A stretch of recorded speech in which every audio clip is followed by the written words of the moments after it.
Sense Media présente Le gardien du cimetière de Jean Rey, une fiction 3D Sonophobia lue par François Hatt. Pour des questions de sécurité, merci de porter un casque.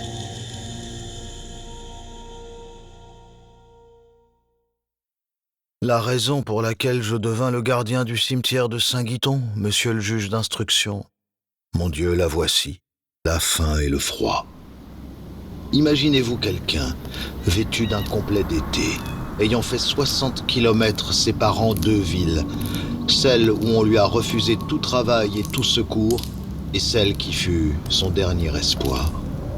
Imaginez-vous cet être nourri de carottes glacées, sentant le purin de l'engrais, et de pommes rainettes, aigres et dures, oubliées sur l'herbe d'un verger désert. Imaginez-le trempé par une pluie d'octobre, courbé sous de grosses rafales qui accouraient du nord, et vous aurez devant vous l'homme que je fus, lors de mon arrivée dans la banlieue de votre sinistre ville.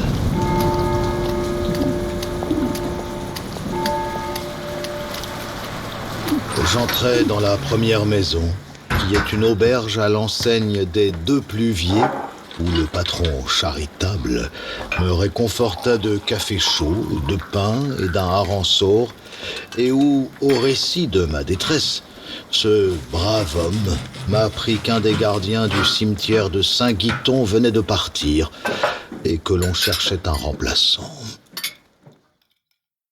Pourquoi les morts m'auraient-ils fait peur ? Les vivants m'avaient tant fait souffrir. Pouvait-il être plus méchant que ces derniers ? Vous cacherai-je ma joie d'avoir été agréé sur le champ par deux gardiens restants, qui semblaient avoir plein pouvoir sur le cimetière et les affaires qui s'y rattachaient ? Non, car je reçus tout de suite de chauds vêtements et un repas. Ah, mais quel repas ! De larges tranches de viande rouge, des pâtés ruisselants de jus, des fritures aussi copieuses que dorées. Quelques mots maintenant sur le cimetière de Saint-Guiton. C'est un immense champ de repos où l'on n'enterre plus depuis 20 ans. Les pierres tombales y sont effritées et leurs inscriptions mangées par les lichens et les pluies. Des monuments funéraires y sont tombés en ruines. D'autres ont été engloutis par des effondrements partiels et émergent dans quelques centimètres de pierre grise. Une sorte de brousse hâve a envahi les allées et les pelouses sont comme une jungle. La municipalité, qui est pauvre et qui envoie maintenant ses morts dormir dans l'immense nouveau cimetière de l'Ouest, avait caressé l'espoir de convertir la nécropole en terrain industriel. Mais les manufacturiers n'en voulurent point, aussi superstitieux sans doute que les banlieusards qui, le soir, autour de leur petit feu bourré de coke, en entendant le vent se plaindre dans les ifs du cimetière de Saint-Guiton, racontent d'horribles histoires de revenants. Il y a 8 ans, la face des choses changea. Peu de temps avant sa mort, la richissime duchesse Opolchenska, noblesse russe ou bulgare, proposa à la ville d'acheter le cimetière désaffecté pour une somme fantastique, à la condition qu'elle pût y avoir sa tombe et qu'elle fût la dernière à y être inhumée. Elle ajouta que le cimetière serait gardé nuit et jour par 3 gardiens, aux frais desquels un legs pourvoyait. 2 de ses anciens serviteurs étaient désignés, un 3e était à adjoindre. Je le répète, la ville était pauvre. Elle accepta d'emblée. Aussitôt, une foule d'ouvriers s'occupa d'ériger, dans le coin le plus reculé du cimetière, un vaste mausolée des dimensions d'un petit palais, et le mur d'enceinte fut triplé de hauteur et hérissé de hallebardes de fer. Le mausolée fut à peine achevé qu'il reçut la dépouille de la duchesse. Le monde n'avait vu dans tout cela qu'une pointe d'originalité, La millionnaire, s'étant fait enterrer avec des joyaux d'immense valeur, voulait mettre sa dernière demeure à l'abri des détrousseurs de tombes.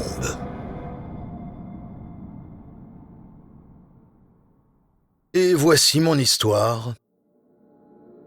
Les 2 gardiens m'ont fait excellent accueil. Ce sont des colosses à la mine de bulldog. Pourtant, ils doivent être de braves gens, car j'ai vu leur joie et leur énorme satisfaction devant mon bel appétit. Et ce ne sont que les braves cœurs qui sourient à l'appétit des misérables. En entrant en fonction, j'ai dû jurer la rigoureuse observation du règlement. Ne pas quitter le cimetière pendant la durée de mon engagement, 1 année, n'avoir aucun rapport avec l'extérieur, ni chercher à en avoir. Ensuite, ne jamais approcher du mausolée de la duchesse. Velicho, qui est strictement affecté à la surveillance de ce coin du cimetière, m'apprit que sa consigne était de faire feu sur n'importe qui s'approcherait de la tombe. Ce disant, il braqua négligemment sa carabine sur une lointaine ramure de peuplier où sautillait une ombre minuscule. Le coup partit, et un jet au plumage piqueté d'azur dégringola.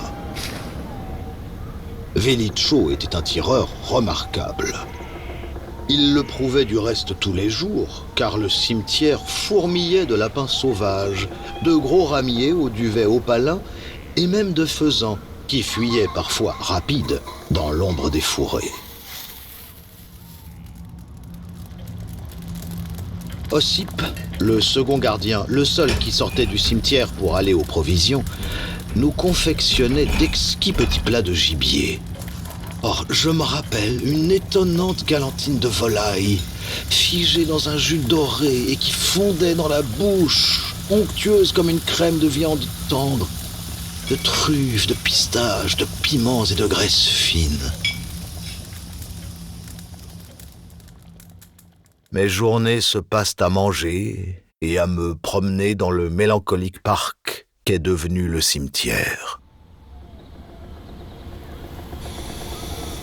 J'ai emprunté une carabine à Velicho, mais piètre tireur, je ne parviens qu'à éveiller par-ci par-là un écho qui passe alors pendant quelques secondes comme une pauvre plainte entre les tombes oubliées.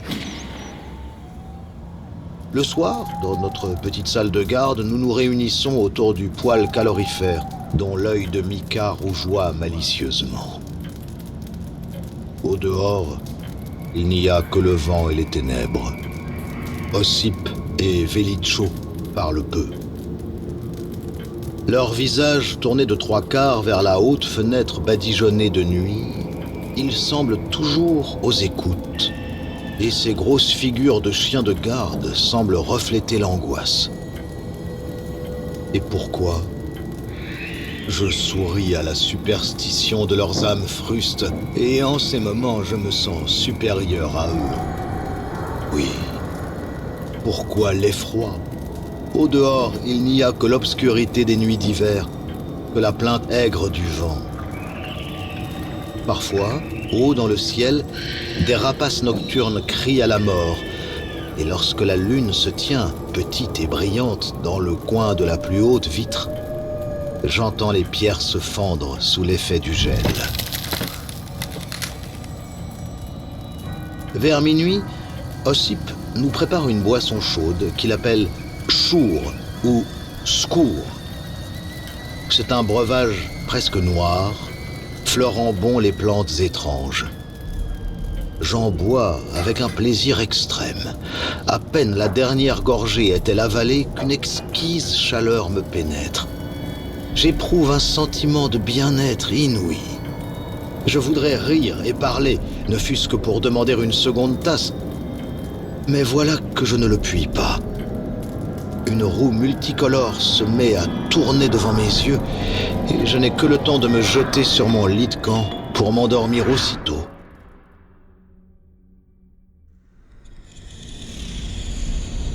Vous venez d'écouter le premier épisode du Gardien du cimetière de Jean Ray, lu par François Hatt. Une histoire Sonophobia présentée par Sense Media. La suite au prochain épisode.